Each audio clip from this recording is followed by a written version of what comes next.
We have started community medicine and our first topic was primary health care and we will continue with the same topic. इसमें हमने कुछ पहले elements और कुछ principles पढ़े हैं of the primary health care. So I hope so आपको वो समझ आ गई होगी. Now we will continue with the next topic. इसको हम बुक से ही देख रहे हैं अभी. यहाँ नेक्स्ट टॉपिक है health for all by the year 2000. ये इसमें हमने बस कुछ बातें याद रखनी है. ये सारा का सारा एज इट इज़ नहीं करना. इसमें एक तो ये याद रखनी है कि ये WHO और यूनिसेफ की तरफ से एक कॉन्फ्रेंस थी. इसमें 134 कंट्रीज़ ने पार्टिसिपेट किया था और ये कज़ाकिस्तान की कैपिटल में हुई थी ऑन 6 to 12 सितंबर. अब ये है कुछ ऐसे हिस्ट्री की बातें, लेकिन ये कम्युनिटी मेडिसिन में इस तरह से MCQs आ जाते होते हैं. तो ये बस इसमें ये चंद एक बातें याद रखनी है जो अंडरलाइन की हुई हैं. सारा का सारा नहीं करना. और इनका स्लोगन क्या था, स्लोगन याद रखना है. यहाँ पे मेंशन है HFA, हेल्थ फॉर ऑल. और ये कहाँ अचीव होना था, कब तक होना था? By the year 2000. ये मेंशन है यहाँ पे. ये चीज़ें कुछ याद रखनी है. अब हेल्थ फॉर ऑल की डेफिनेशन यहाँ क्या लिखी है ये आपने याद करनी है. This is the attainment of a level of health that will enable every individual to live socially and economically productive life. यानी कि वो एक लेवल ऑफ हेल्थ जिसके बेसिस पे कोई इंडिविजुअल जो है वो सोशली और इकोनॉमिकली एक प्रोडक्टिव लाइफ जी सके, उस लेवल को हम कहते हैं हेल्थ फॉर ऑल. अब यहाँ पे HFA यानी हेल्थ फॉर ऑल का जो लेवल है वो क्या था? प्राइमरी हेल्थ केयर पे यानी बेसिक फैसिलिटीज़ पे. तो ये MCQ पूछ लिया जाता है कि ये किस लेवल पे बात हुई थी सारी. तो ये प्राइमरी हेल्थ केयर पे. फिर इसके कुछ पॉइंट्स है, ये एज इट इज़ हमने याद करने हैं, लेकिन इसको थोड़ा डिस्कस कर लेते हैं तो ये थोड़े इजी हो जाएंगे. इसका फर्स्ट पॉइंट है at least 5% of the gross national product is spend on health. ये उस तरह से है जैसे हम कहेंगे बजट बनाया जाता है गवर्नमेंट की तरफ से कि हेल्थ को हमने कितना परसेंटेज ऑफ द बजट जो है हम हेल्थ पे लगा रहे हैं. तो यहाँ ये बात की गई थी कि एटलीस्ट 5% बजट हमारा हेल्थ पे लगना चाहिए. सेकेंड पॉइंट है जब ये बजट हेल्थ पे लगेगा तो हेल्थ फैसिलिटीज़ जो हैं वो with in every 2 to 3 kilometre available होनी चाहिए. फर्स्ट पॉइंट हो गया कि हमने इस पर जो है स्पेंड कर रहे हैं, और दूसरा हो गया कि हमें ये एटलीस्ट 2 to 3 किलोमीटर पे अवेलेबल हो. यानी सेकेंड पॉइंट हो गया रिगार्डिंग द अवेलेबिलिटी.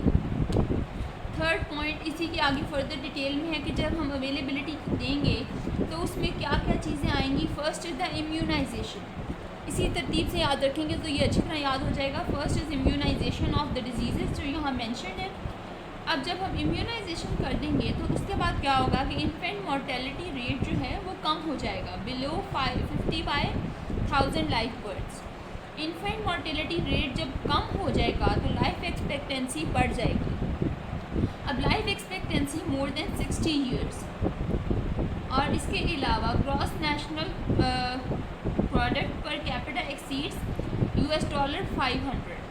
जब लाइफ एक्सपेक्टेंसी बढ़ रही है और मेयार भी बढ़, ये एक तरतीब में हमने देखा है कि इसका बजट बढ़ाया है, उसको हर एक को अवेलेबल किया है. विद इन अवेलेबिलिटी की हमने बात की, इम्यूनाइजेशन की, ताकि इन्फेंट मोर्टेलिटी रेट कम हो और लाइफ एक्सपेक्टेंसी बढ़ जाए. जब लाइफ एक्सपेक्टेंसी बढ़ जाएगी तो हमने लाइफ के साथ क्वालिटी ऑफ लाइफ की बात की कि इतनी अर्निंग होगी.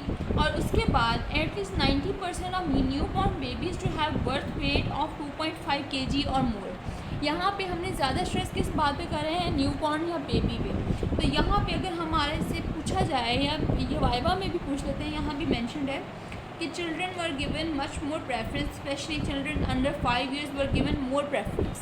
तो यहाँ पे हमने ज़्यादा बात की है इन्फेंट की और यहाँ दोबारा इन्फेंट की बात आ रही है. तो यहाँ पे हमने याद रखना कि किस चीज़ को ज़्यादा इम्पोर्टेंस दी गई थी. तो आई होप सो कि अगर हम इसको इसी सीक्वेंस में याद रखें तो इसको याद करना कोई मुश्किल चीज़ नहीं है. अब कॉजेज़ ऑफ फेलियर, अब ये भी UQ है, ये पूछ लेते हैं कॉजेज़ ऑफ फेलियर. अब ये वो क्वेश्चन है जो आपने एज इट इज़ लिखना होगा. तो अब कॉजेज़ ऑफ फेलियर वही कुछ आम सी बातें हैं, हमने इसको ऐसे याद रखना है कि पॉपुलेशन एक्सप्लोजन, यानी इतनी सारी पॉपुलेशन है कि हम उसको पूरी फैसिलिटीज़ दे ही नहीं पा रहे. या पॉलिटिकल एनवायरनमेंट, यानी पॉलिटिक्स ऐसी है कि वो आपको जो है पूरे आपके फंड्स नहीं लगे उस चीज़ में या हेल्थ फैसिलिटीज़ में जो लगने चाहिए थे. लैक ऑफ अवेयरनेस, कि कि अगर आपने फ़ंड्स लगा भी दिए हैं तो आपके यहाँ पब्लिक को कोई अवेयरनेस नहीं है कि हम कोई अपनी हेल्थ का ख्याल रखें, कोई हम इम्यूनाइजेशन की तरफ ध्यान दें। फिर deficiency in the allocation of funds, या फंड्स है नहीं या हमने लगाए नहीं हैं।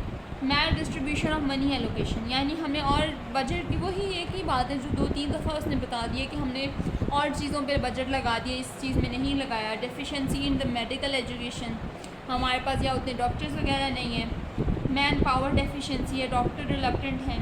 Lack of efficient and effective referral health care system, lack of technology और कम्युनिटी पार्टिसिपेशन नहीं है। ये कुछ फेलियर्स की वजूहत हैं। उसके बाद यहाँ पे एक इम्पॉर्टेंट क्वेश्चन है, इसी साइकिल को अगर हम यहाँ से देख लें तो आगे पढ़ना हमारे लिए इजी हो जाएगा। इसको याद हमने यहीं से करना है। This is health planning cycle, कि हम एक हेल्थ का जो पूरा निज़ाम है उसको किस तरह से तरतीब देते हैं। First of all is the community assessment. हम असेस करते हैं कि हमारी कम्युनिटी में क्या हालात हैं, क्या हेल्थ फैसिलिटीज़ कितनी अवेलेबल हैं, कितने डिस्टेंस पे अवेलेबल हैं या नहीं अवेलेबल।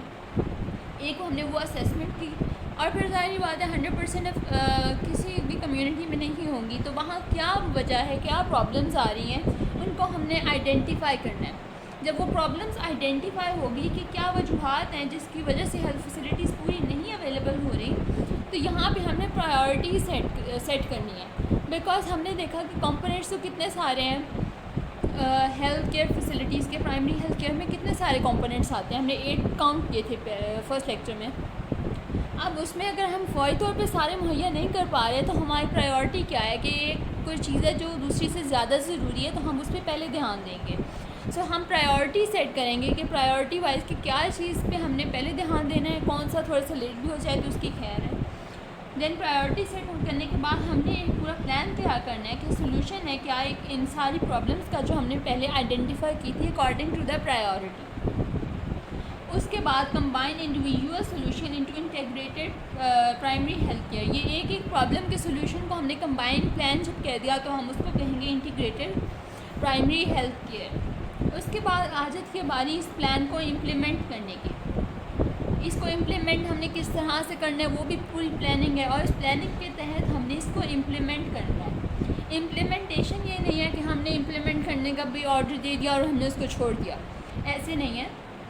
हमने इसकी कंप्लीट मॉनिटरिंग एंड एवेलुएशन करनी है, और उसके बाद जब दोबारा हमें हेल्थ प्लानिंग दोबारा से करेंगे तो फिर से हमने वहीं से कम्युनिटी असेसमेंट करनी है।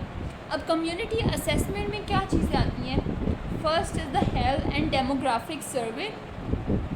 Second is identify social cultural and political parameters, जो कि हर्डल्स बन रहे हैं या क्या वजह है कि यहाँ हेल्थ केयर फैसिलिटीज़ नहीं अवेलेबल, कोई सोशल कल्चरल क्या कहाँ पे ऑब्स्टेकल्स आ रहे हैं।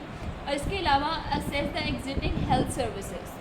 सो आई होप सो ये इसकी वजह से इजी हो गया होगा। ये क्वेश्चन भी देख लीजिए, बिल्कुल सिंपल वाला पूछा हुआ है, इसी के अकॉर्डिंग है एग्जैक्ट आंसर आपने इसका लिखना है। यहाँ उसी डिटेल से हेल्थ प्लानिंग साइकिल का वही डिटेल से बताया गया जैसे मैंने पहले बताया। थोड़ी डिटेल्स इसमें वही मेंशन है जो मैंने आपको पहले बता दी। तो यहाँ से इसको एक दफ़ा रीड कर लें कि कम्युनिटी असेसमेंट है जिसमें वही 3 पॉइंट्स हैं और इनकी थोड़ी सी डिटेल्स बताई हुई हैं। Then identify the problems and setting the priorities, then plan the solution, फिर उसमें मॉनिटरिंग एवेलुएशन आ जाती है। तो ये सेम चीज़ें इसको आपने यहाँ से रीड कर लेना और बेहतर है कि उस साइकिल से उसको तैयार करें तो ये हेल्थ प्लानिंग साइकिल ईजीली आपको याद हो जाएगा। So this was about today. We will continue with the primary health care. So keep watching and subscribe.